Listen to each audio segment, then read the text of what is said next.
I'm George Curtis. Welcome to It's Your Environment. Each week it's my privilege to bring guests that teach all of us about the environment and the importance of the environment. The group today is especially interesting to me. They know a lot of things that I don't know about deer, but it's about deer. Deer are a big part of the state of Wisconsin, always have been and hopefully always will, but there's some things going on with regard to our deer population that should concern you. We have people who will tell you a little bit about it and hope that you get involved as being part of the solution. My first guest is somebody I've known quite a while. He's a well-known, I'd say even famous, turkey hunter. He hunts all kinds of game, and he's a conservationist. He actually gets more game with a sharp stick than I do with a high-powered rifle. And I want you to pay attention. He's a thoughtful guy, and he cares about your environment, our environment. Listen to what he has to say. His name is Butch Koch. Welcome to the show. Thank you. Thanks for having me. Just take a minute. I know we're going to talk about deer today, but tell the folks just a little bit about your turkey hunting. It's probably as impressive as any turkey hunter in the country. Well, I don't know about that. I think there's a lot better turkey hunters, but I've shot a lot of turkeys. I think I'm up to 45 with a bow right now, and I patented a turkey call. I developed and manufactured a turkey hunting blind, and I get involved, and I get pretty passionate about that, and so I really like that. But I just like hunting in general, and I hunt my turkeys all with a bow now. Well, it takes a special skill to hunt anything with a bow, and that's going to be part of our discussion today because there are new kind of bows that are invading the deer hunting, and that's somewhat controversial. But tell us a little bit about why we're here today and what got you involved in this deer issue. Well, we're trying to promote the CDAC. The deer management in Wisconsin changed. When Governor Walker was first running for office, he listened to some people that weren't happy with the deer program, and which I thought was pretty good. It needed some work. It needed some fine-tuning on us, but it was pretty good. And so he hired some people. One of them was, the most famous one was Dr. James Kroll from Texas. He was known as the deer czar. Anyhow, and Dr. Kroll, along with I think Gary Alt from Pennsylvania and others, polled the state kind of on what things should be changed and what things should be done different. And so they decided three different things. One, well, probably more than that, but three main things, I think. One is that we should get the public involved more in deer management.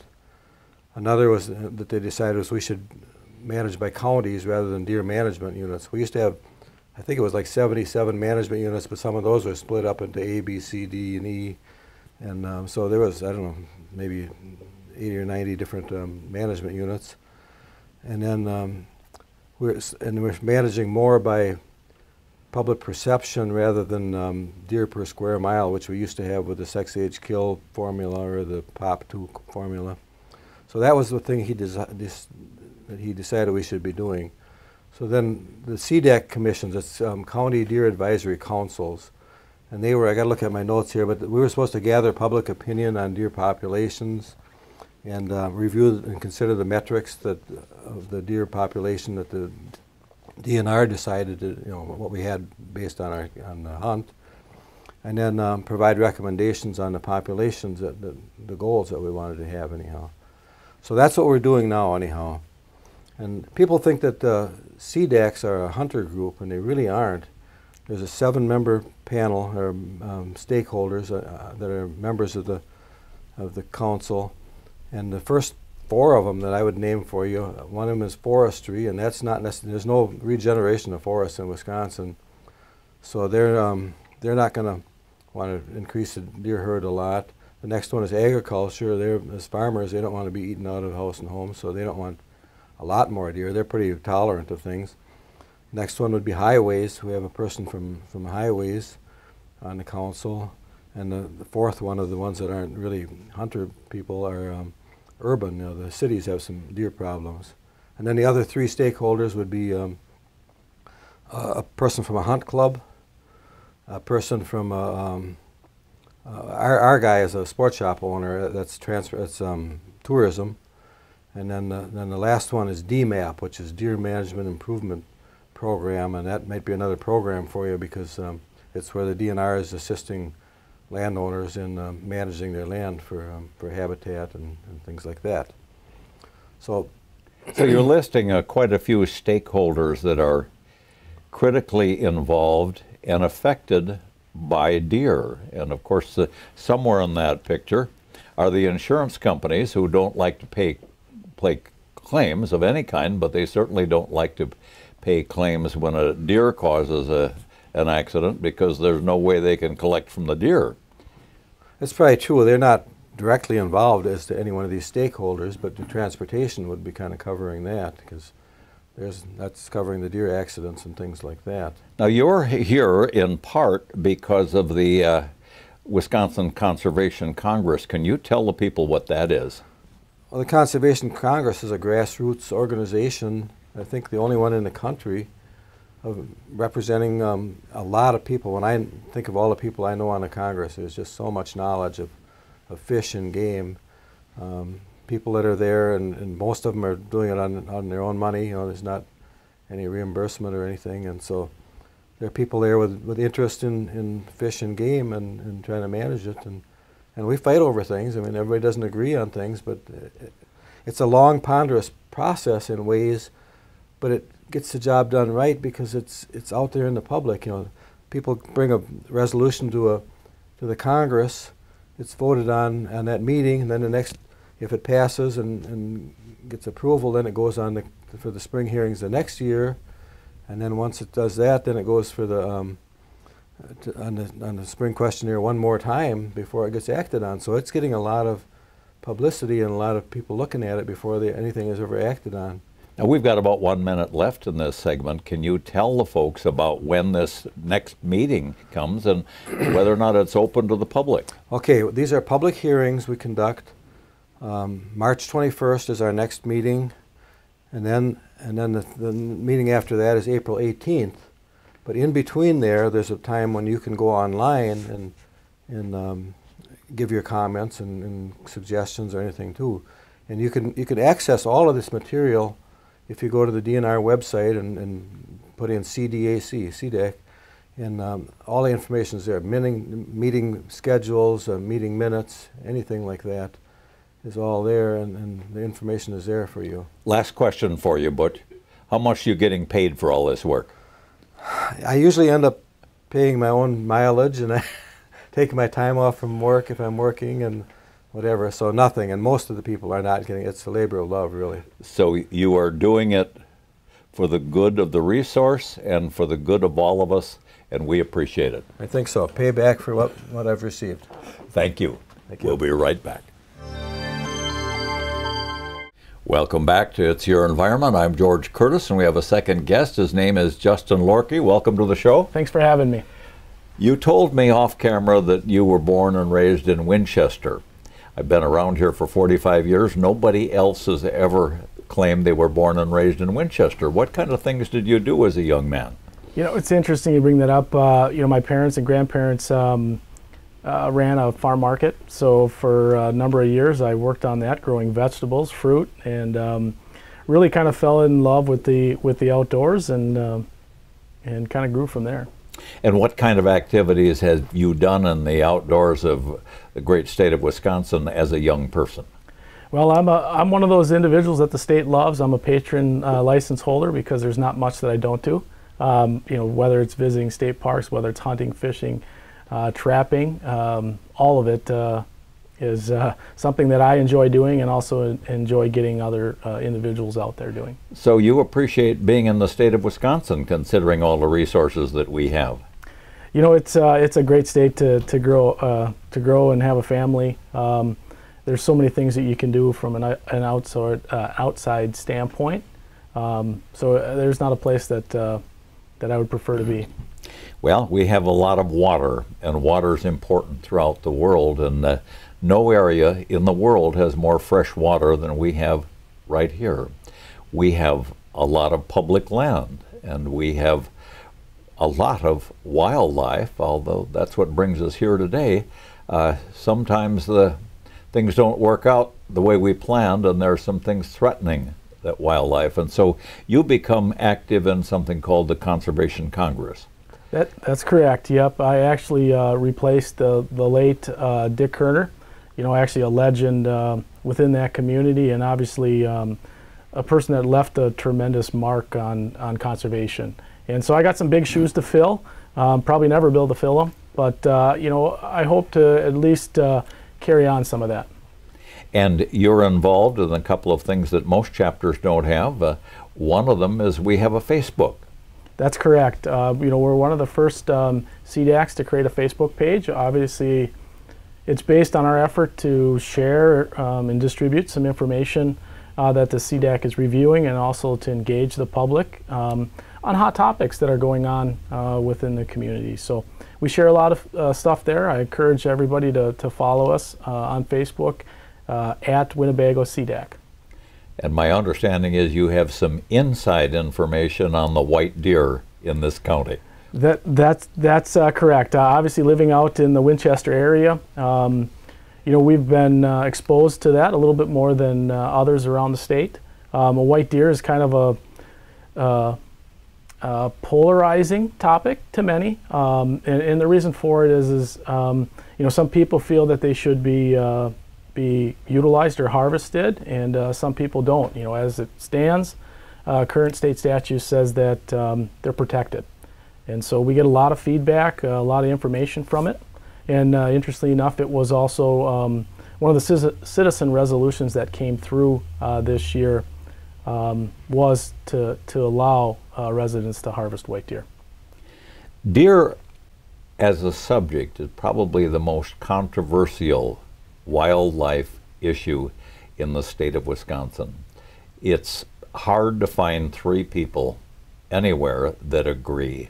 We fight over populations, we fight over baiting, we fight over feeding, we fight over special seasons, we dispute between the longbow hunters and the crossbow hunters and the gun hunters and the special seasons. Used to be 9 days of madness encompassing Thanksgiving, and people going off to camps and disappearing and showing up with a beard Yep. 9 days later, sometimes with some game. Yep. And it's kind of changed, hasn't it? It has. I mean, I think, there's always changes in demographics. I know that one of the things that we're seeing too is a shift from, the shift in harvest, right? More of it's starting to happen in the bow season versus the 9-day season. Is that something that we got to keep an eye on it and see kind of some of the drivers on it. Some of that might be a little bit early to really determine at this point, but just keep an eye on it, right? What's driving people to bow hunting. Obviously they got a nice long season, and there's a lot of opportunity there. My kids love to get out with me during those early months when the weather's nice. So I don't know what's driving it fully, but it's something that we'll continue to look at. Now, the deer also belong to all of the people, including the people who would never think of shooting a deer or hunting a deer. They're interested in just seeing the deer or sketching them or taking pictures of the deer. But actually harvesting the deer, which is a euphemism for shooting them in one form or another, is necessary to deer management and the health of the herd, isn't it? Definitely. I think, especially when you're looking at it long-term picture, the habitat can only support so many deer, and once you get to a point where you have too many deer, then it starts to impact the condition of the habit long-term, and so it actually decreases the carrying capacity of the land over time. So if you have too many deer. Now, Winnebago, the last few years, we've been in a position where we've been trying to increase the deer herd. This last fall, the council made the recommendation to actually maintain our herd. So it's actually going to increase some opportunity for the hunting public to harvest a few additional deer, most likely through our quota setting and antlerless permits that we'll be discussing, I guess, at this next spring meeting. And of course, there are always new problems, and the most concentrated new problem in many people's view is CWD. Now we have a diseased herd. 10 years ago, we knew that there was disease in and around Madison, the Dane County area, Yep. and it has now increased where diseased deer have been found in almost half the counties. Within the last half year, I noticed that in Lincoln County, where I happen to be from, and that is a major concern involving the concentration of deer, the spreading of the disease, what we can do to stop it and reverse it.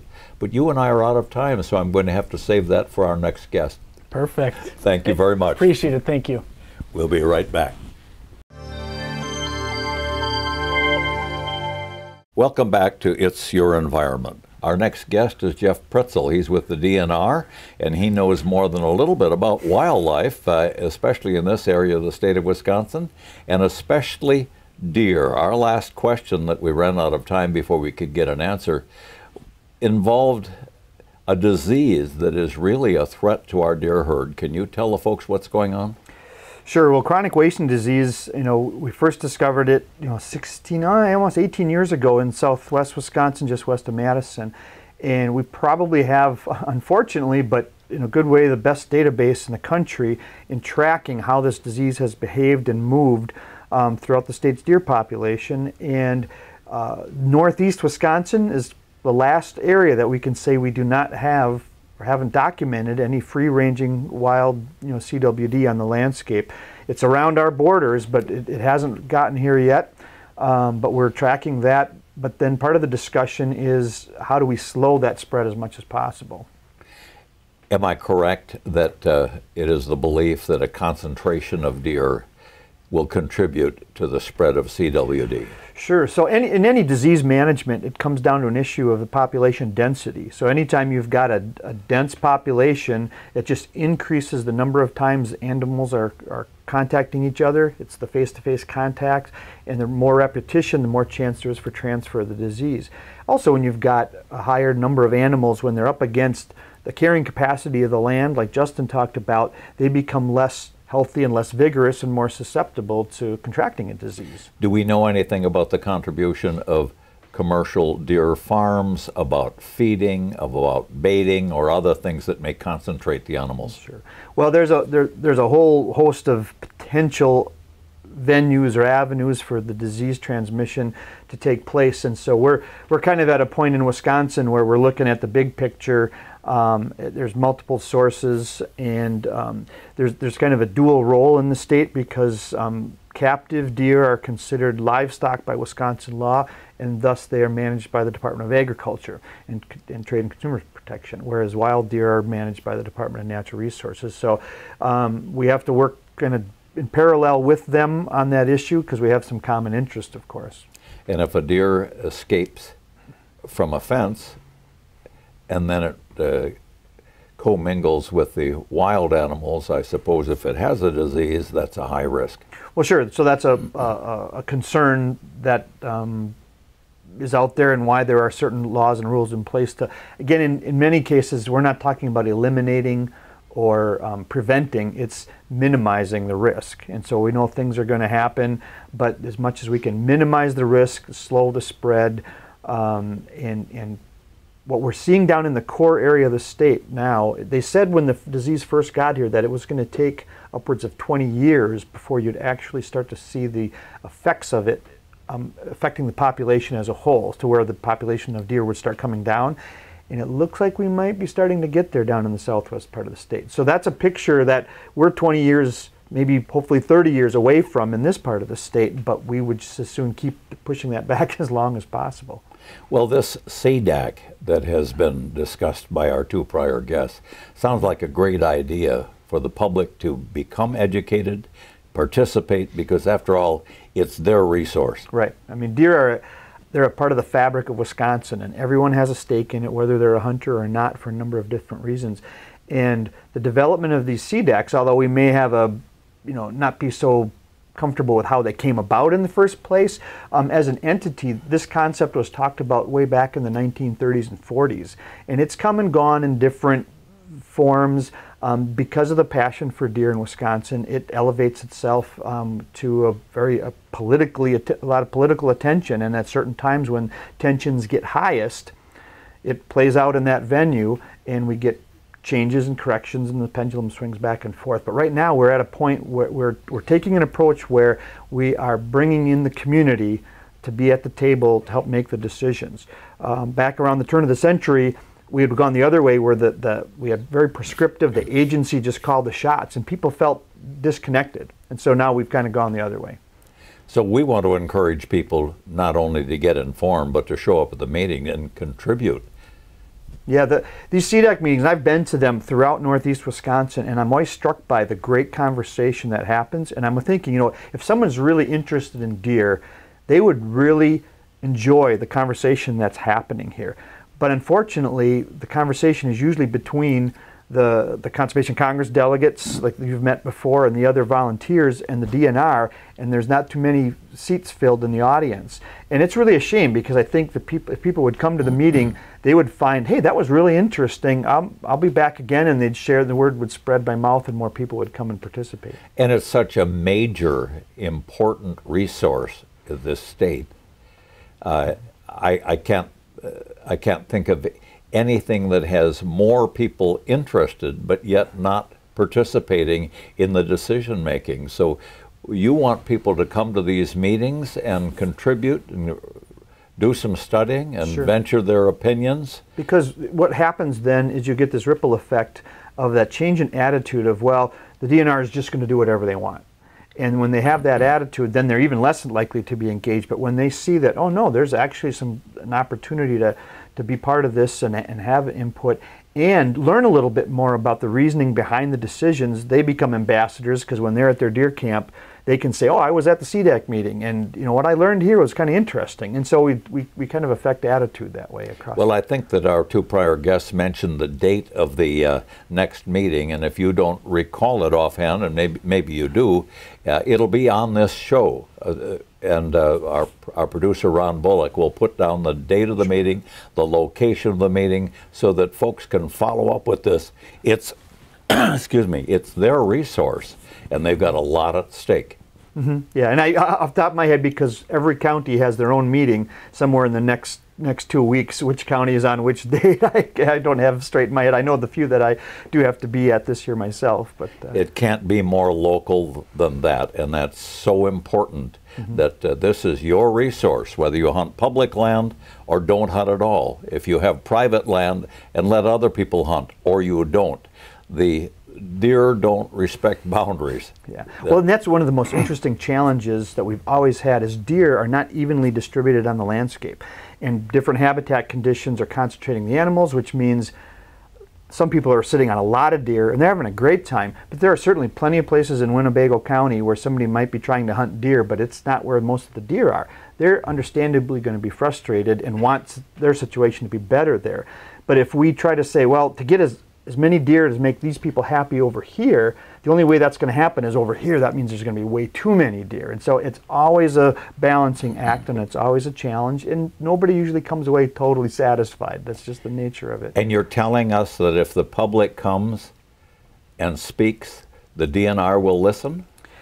I think the track record so far on the CDAC recommendations have, very few of them have ever been handled differently than what the CDAC recommended at the Natural Resources Board. That's great news. Thank you very much. You bet, George. And thank you, ladies and gentlemen.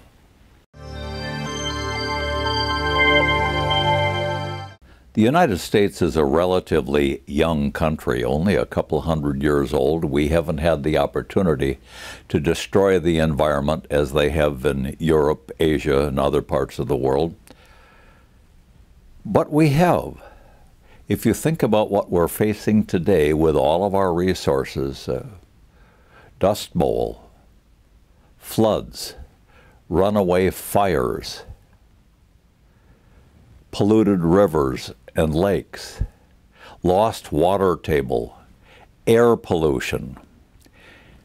extinction of some species, rampant disease like the deer disease we were discussing today, we really haven't done a very good job. Teddy Roosevelt warned us about the disregard of the future. We didn't listen, we didn't protect the future, and we better start now before it's too late. I'm George Curtis. That's my opinion.